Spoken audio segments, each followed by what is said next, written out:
ഞാനിപ്പോൾ ഉള്ളത് ഇടുക്കിയിലാണ്. ലൊക്കേഷൻ കാണിച്ചു തരാം. മനസ്സിലായില്ലേ? ഇതാണ് അഞ്ചുരുളി. 2012 ആദ്യമായിട്ട് ഇവിടെ വരുന്നത്. അഞ്ചുരുളി എന്ന് പേര് വരാൻ കാരണം എന്ന് വെച്ചാൽ ഇവിടെ ഒരു 5 മല ഉരുളി കമത്തിച്ചു പോലെ ഉള്ള രൂപമുണ്ട്. അങ്ങനെ ആദിവാസികളാണ് ആദ്യമായിട്ട് അഞ്ചുരുളി എന്ന് പറഞ്ഞ് വിളിച്ചു തുടങ്ങിയത്. ഇത് 1974 ഇത് പണിയുന്നത്. ബ്രിട്ടീഷുകാർ പണിതല്ല, നമ്മുടെ ഇന്ത്യക്കാർ പണിതാണ്. 5 കിലോമീറ്റർ അതിൻ്റെ നീളം. എൻ്റെ ഉയരം എന്ന് പറഞ്ഞാൽ 24 അടിയാണ്. ഇപ്പോൾ 45 വർഷമായി. അതായത് 1980 ഇത് ഔദ്യോഗികമായിട്ട് ഉദ്ഘാടനം ചെയ്തത്. അപ്പോൾ 45 വർഷമായി. ഇതിൻ്റെ അകത്ത് പ്രവേശിക്കുമ്പോൾ സൂക്ഷിക്കാം. ഇരുട്ടാണ്, മൊബൈൽ റേഞ്ചില്ല, പാറ മുകളിൽ നിന്ന് ഇടിഞ്ഞ് വീഴും, പാമ്പുണ്ട്, വവ്വാലുണ്ട്, അങ്ങനെ ഒരുപാട് അപകട സാധ്യത ഉണ്ട് അതിൻ്റെ ഉള്ളിലേക്ക് പ്രവേശിക്കുമ്പോൾ. അതുകൊണ്ട് അധികം അങ്ങോട്ട് പോകാതിരിക്കുക. പിന്നെ 22 പേരാണ് അന്ന് ഇത് നിർമ്മാണവുമായി ബന്ധപ്പെട്ട് മരണപ്പെട്ടത്. 2 ഭാഗത്തു നിന്നും തുറന്നിട്ടാണ് ഇത് കംപ്ലീറ്റ് ചെയ്തത്. ഇത് വെള്ളം എത്തിക്കാൻ വേണ്ടി തുറന്നതെന്നാണ് പറയുന്നത്. ഇപ്പോഴും ഒരുപാട് പേര് ഇവിടെ വന്ന് കണ്ടു പോകുന്നുണ്ട്. മലയാള സിനിമ ഒരുപാട് ചിത്രത്തിലേക്കുള്ള ഒരു ടണലാണിത്.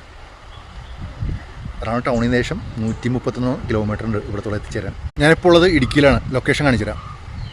മനസ്സിലായില്ലേ? ഇതാണ് അഞ്ചുരുളി. 2012 ആദ്യമായിട്ട് ഇവിടെ വരുന്നത്. അഞ്ചുരുളി എന്ന് പേര് വരാൻ കാരണം എന്ന് വെച്ചാൽ ഇവിടെ ഒരു 5 മല ഉരുളി കമത്തിച്ചു പോലെ ഉള്ള രൂപമുണ്ട്. അങ്ങനെ ആദിവാസികളാണ് ആദ്യമായിട്ട് അഞ്ചുരുളി എന്ന് പറഞ്ഞ് വിളിച്ചു തുടങ്ങിയത്. ഇത് 1974 ഇത് പണിയുന്നത്. ബ്രിട്ടീഷുകാർ പണിതല്ല, നമ്മുടെ ഇന്ത്യക്കാർ പണിതാണ്. 5 കിലോമീറ്റർ അതിൻ്റെ നീളം. എൻ്റെ ഉയരം എന്ന് പറഞ്ഞാൽ 24 അടിയാണ്. ഇപ്പോൾ 45 വർഷമായി. അതായത് 1980 ഇത് ഔദ്യോഗികമായിട്ട് ഉദ്ഘാടനം ചെയ്തത്. അപ്പോൾ 45 വർഷമായി. ഇതിൻ്റെ അകത്ത് പ്രവേശിക്കുമ്പോൾ സൂക്ഷിക്കാം. ഇരുട്ടാണ്, മൊബൈൽ റേഞ്ചില്ല, പാറ മുകളിൽ നിന്ന് ഇടിഞ്ഞ് വീഴും, പാമ്പുണ്ട്, വവ്വാലുണ്ട്, അങ്ങനെ ഒരുപാട് അപകട സാധ്യത ഉണ്ട് അതിൻ്റെ ഉള്ളിലേക്ക് പ്രവേശിക്കുമ്പോൾ. അതുകൊണ്ട് അധികം അങ്ങോട്ട് പോകാതിരിക്കുക.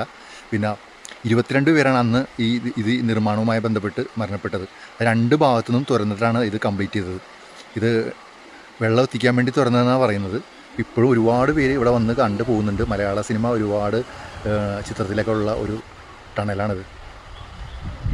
എറണാകുളം ടൗണിന് ശേഷം 131 കിലോമീറ്റർ ഉണ്ട് ഇവിടത്തോളം എത്തിച്ചേരാൻ.